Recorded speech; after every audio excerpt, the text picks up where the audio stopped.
Whatever it is that you use as your excuse to offer your vibration sets the tone for your point of attraction. Haven't you noticed that the worse it gets for a while until you come to your senses? And the better it gets until you fall back into your old habits? In other words, haven't you noticed that you can get on a run where you're feeling really good and things just get better and better and better, and then some old person shows up in your life or something happens and you get refocused, or you watch CNN, or you go to the movie on global warming and you have a sort of resistance relapse? So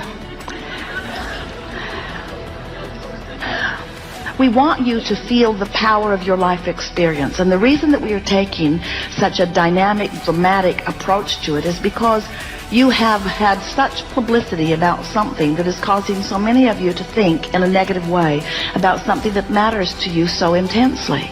And we've been saying to you for a while that this is the time of awakening.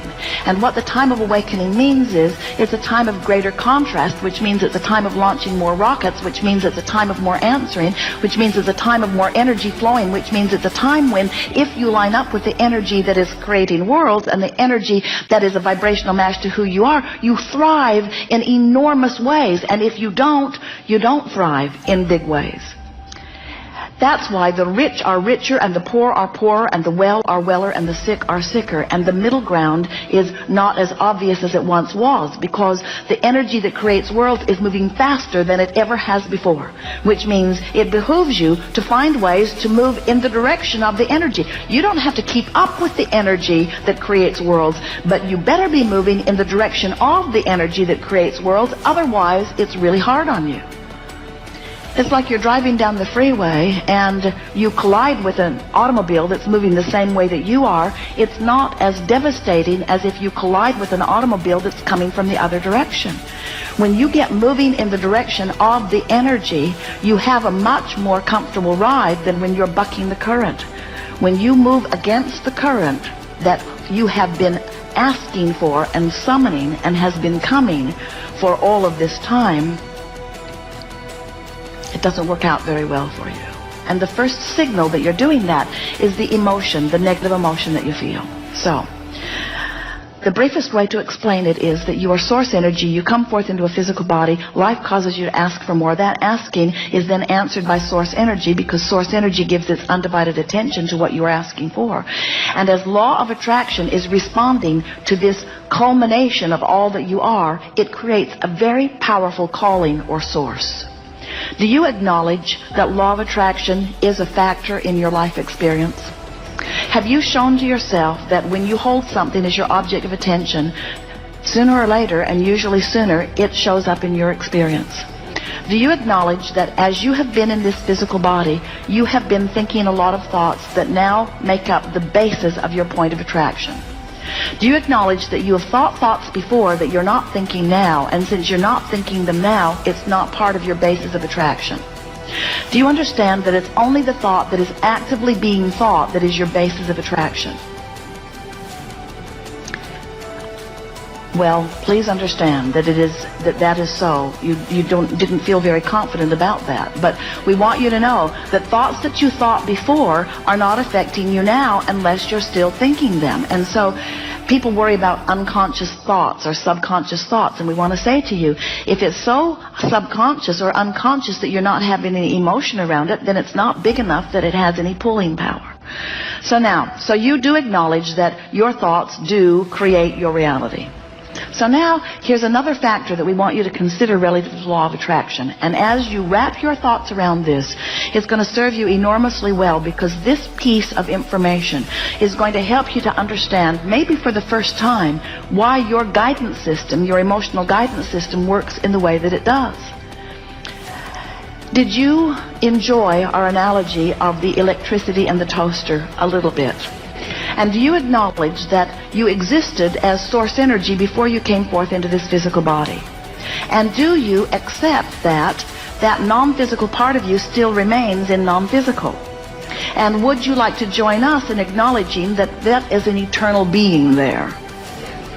Now, you can call it God, you can call it source energy, you can call it all that is. The name that you give it doesn't matter very much, but it is an eternal consciousness that is expanding and is pure positive energy. So this powerful energy, do you acknowledge that law of attraction responds to that energy in the same way that it responds to what's going on here where you are? And do you acknowledge that that must have been around way longer than you've been around here? So this swirling energy of well-being that has gleaned its existence through the contrast and is always moving toward what is wanted, the most expanded, furthermost part in the universe, can you feel the huge well-being of this energy? And can you feel the comparison of the way law of attraction's response to it must be in relationship to law of attraction's response to you? So, now do you understand why the call of Source is what it is? Now do you understand why there is a current that is calling you toward well-being? Now do you understand that no matter how much you beat the drum of what you do not want, when you croak, you're going to close that gap? Now do you understand why we are so confident about the well-being of all that is? So, here is this huge energy of well-being that law of attraction is responding to. And from your point of view in your physical body, what that means is when you feel the call of Source, it feels compelling and it feels elating. In other words, the call of Source in its purest form, when you are close enough in vibrational proximity to it to really feel it, feels like joy, it feels like passion, it feels like eagerness, it feels like love, it feels like appreciation, it feels like well-being, it feels like yipping and yahooing all the way down the canyon, it feels like cartwheels, it feels like sunshine and rainbows and lollipops, it feels like all of the things that you've ever associated with well-being, it feels like liquid love, it feels like joy, it is rapturous, it is orgasmic, it ripples through your body, it is ecstasy. That's what Source energy is and feels like. So, this you that is you, do you get this sense that as you are born here and you have exposure to experience and you give birth to rockets of desires, that the larger part of you expands because of what you've lived and then stands there with law of attraction responding to it, calling you toward it. And when you move in the direction of that calling, you feel so good. That's that impulse, that's that inspiration, that's feeling of, oh, I want to do that. That's that life-giving, life-calling, me being who I am. That's me in my human form keeping up with who I have become. That's the way you intended to live life. When you feel negative emotion, whether you call it frustration or overwhelmment, or something stronger like anger or rage or hate, or something stronger like disappointment or fear or depression, when you feel those negative emotions, what it always means is you're not letting yourself be you. You're focused upon some aspect of contrast, and you've done it for way more than 17 seconds, so that you've got an activation within you that is not letting you go with the flow. And what happens is, the thing about not going with the flow is that the flow doesn't say, oh, they're not coming, let's wait. The flow keeps going because law of attraction is responding to the larger part of you. Jerry and Esther went whitewater rafting, and the man who was guiding their boat said, friends, this is not Disneyland. We cannot turn this river off. In other words, we want to say the same thing to you. This is not Disneyland. This river cannot be turned off. You cannot turn off the result of all of the desire that you've lived in all of this time. This is Source energy summoning you. You must let yourself be who you are, and if you don't let yourself be who you are, you don't feel good. And it's not about somebody else saying you should be something, you need to be something. It's about life having called it through you and you not going. And when you don't go, it doesn't feel good, and when you do go, it feels oh so good. And do you know, you don't even have to go and receive the full manifestation of it. You just have to no longer not go.